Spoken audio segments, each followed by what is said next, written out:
Good morning विद्यार्थी मित्रांनो. तर आज आपण आपल्या आधीच्या मध्ये आपण पाहिलेला आहे निअँडरथल मॅन. तर हाच निअँडरथल जो मॅन आहे ना, तर त्याच्यामध्ये भरपूर सारे बदल होत गेले होते आणि त्यामध्ये आणखीन काही झालेले बदल आजच्या आपण टॉपिकमध्ये पाहणार आहोत. तर मी तुम्हाला सुरुवातीला सांगते की यामध्ये त्याच्यामध्ये प्रामुख्याने कुठले कुठले बदल झाले होते.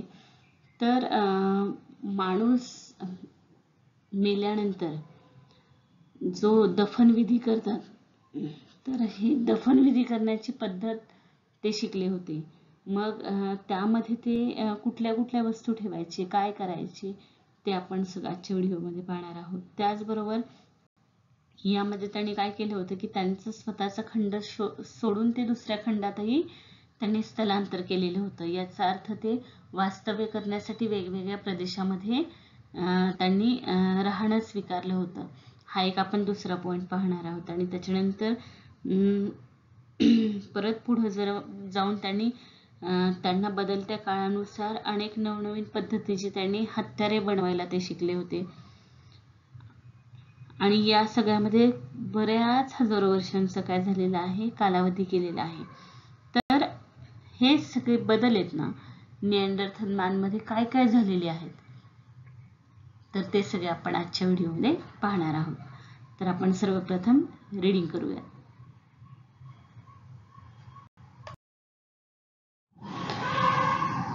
When a member of group died, the Neanderthal buried tools, horns, etc.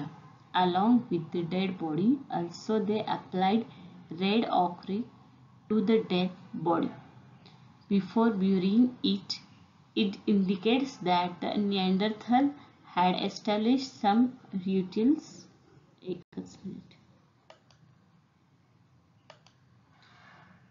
Indicates that the Neanderthal has established some rituals of burying the dead. तर या पॉइंटमध्ये त्यांनी काय एक्सप्लेन केलेलं आहे की जेव्हा माणूस मरण पावत असेल तर त्यानंतर एक दफनविधी करत असेल, तर खऱ्या अर्थानं हा जो शक्तिमान माणूस आहे किंवा निअँडरथल माणूस आहे, तर माणसाची डेथ झाल्यानंतर त्याला दफन करणं गरजेचं आहे, ही गोष्ट त्याला समजायला लागली. आणि डेथ करत असताना यामध्ये त्यांनी काय सांगितलेलं आहे की तो काय करत असेल की मृत व्यक्तींची जी व्यक्ती आहे त्यांच्याबरोबर वेगवेगळी हत्यारं, त्याचबरोबर जी शिंग असतात आपली ॲनिमल्सची, तर ती देखील तो काय करत होता, त्यांच्याबरोबर पुरत असेल, अशी एक त्यांची काहीतरी प्रथा होती. त्याचबरोबर Neanderthal has established some rituals of burying the dead. In the course of time, some group of Neanderthals left Africa and migrated up to the continents of Europe and Asia.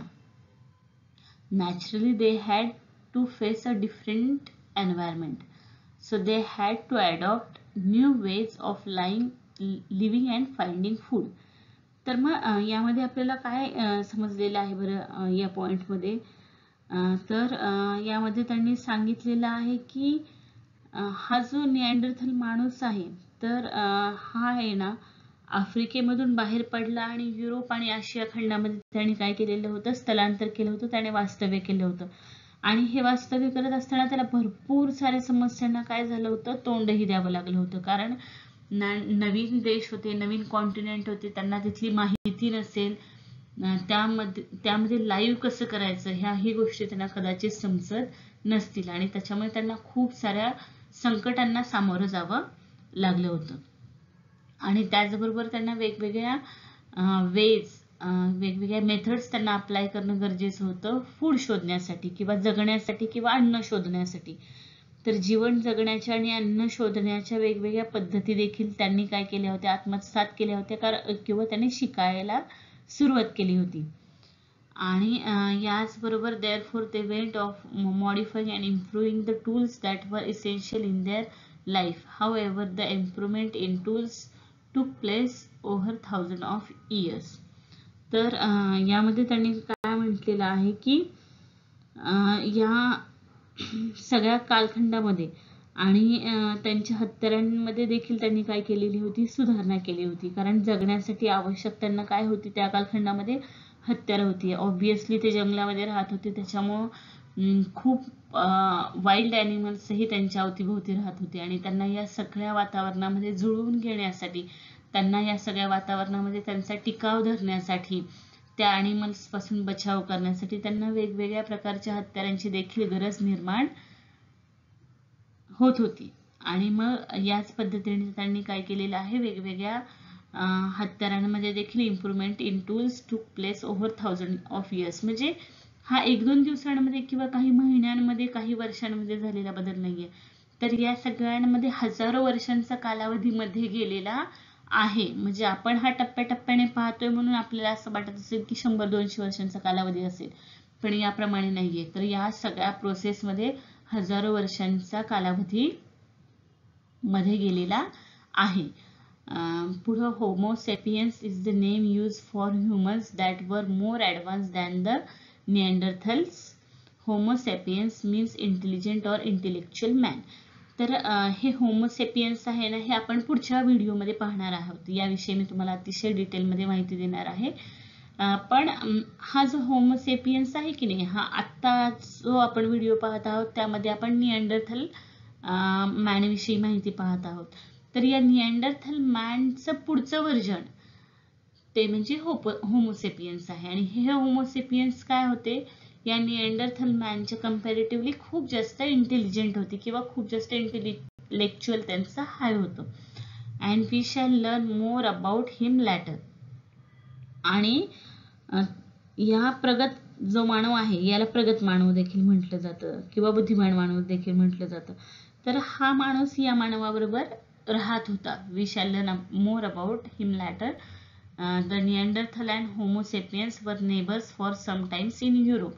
तर ह्या होमोसेपियन्स विषयी आपण नंतर पाहणार आहोत. आणि Neanderthal आणि Homo sapiens हे काही कालावधीसाठी युरोपमध्ये एकत्र राहिलेल्या व्यक्ती आहेत किंवा मानव आहेत.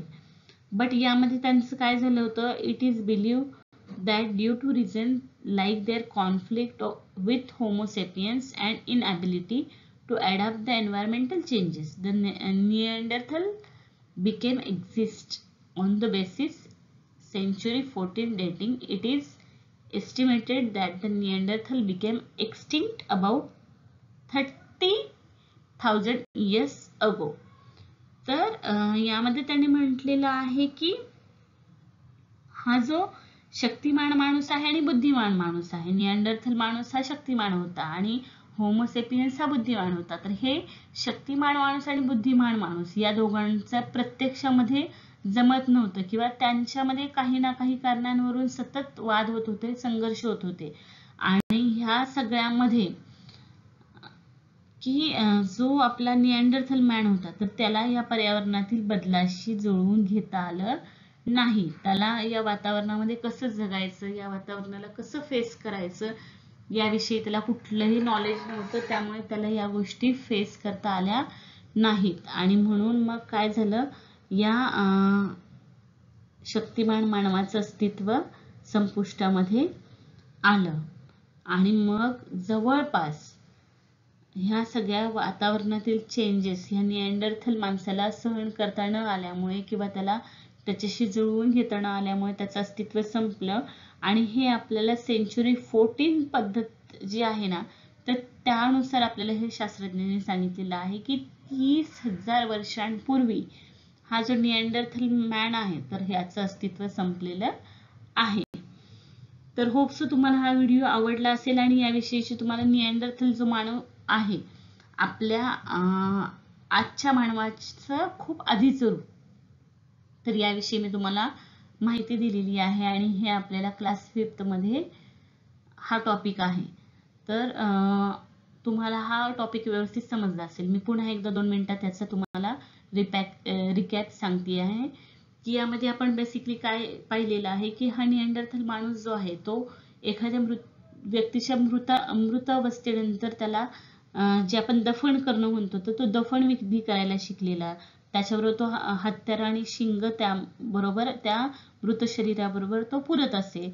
त्याचप्रमाणे मृत जी व्यक्ती आहे त्या मृत व्यक्तीच्या अंगाला तो काय करत असे, लाल रंगाची माती चोळत असे. तर यावरून आपल्याला समजतं की कदाचित दफनासंबंधीचे काही ना काहीतरी वेगवेगळे विधी त्या कालखंडामध्ये देखील केले जात असत. जसं आपल्या समोर आपण एखाद्या व्यक्तीला दफन करत असताना खूप सारे वेगवेगळे विधी असतात. तर शास्त्रज्ञांना असं म्हणायचं आहे की तो अंगाला लाल माती चोळत असे, म्हणजे त्या कालखंडातही भरपूर सारे काय झाले होते, त्यांच्यामध्ये देखील चालीरीती परंपरांना कुठे ना कुठेतरी कुठल्या तरी विधीला सुरुवात झालेली असावीत. आणि त्यानंतर मग ते आफ्रिकेमध्ये राहायला गेले.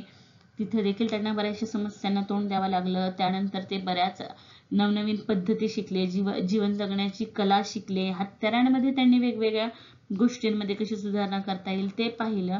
आणि त्यानंतर पुढं होमोसेपियन्स ही नवीन प्रजाती आली आणि होमोसेपियन्स आणि त्यांच्यामध्ये कॉन्फ्लिक्ट होत गेले, संघर्ष होत गेले आणि त्यांना वातावरणाशी सुद्धा जुळवून घेता आलं नाही. आणि म्हणून 30,000 वर्षांपूर्वी ही निअँडरथल हा जो मानव आहे त्याची अस्तित्व हे सगळं संपुष्टामध्ये आलं. तर अशा प्रकारे मी तुम्हाला अतिशय छोट्या माहितीसहित खूप सुंदर अशा स्पष्ट भाषेमध्ये आणि इझी लँग्वेजमध्ये मी तुम्हाला हा टॉपिक समजून सांगितला असेल. होप्सो तुम्हाला आवडला असेल तर चॅनेलला लाईक, शेअर, सबस्क्राईब नक्की करा. आपल्या चॅनेलचं नाव आहे सनराइज एज्युकेशन एक्सप्रेस. आणि तुमच्यासारख्या अनेक विद्यार्थी मित्रांना माझा व्हिडिओ जास्तीत जास्त शेअर करा. थँक्यू विद्यार्थी मित्रांनो.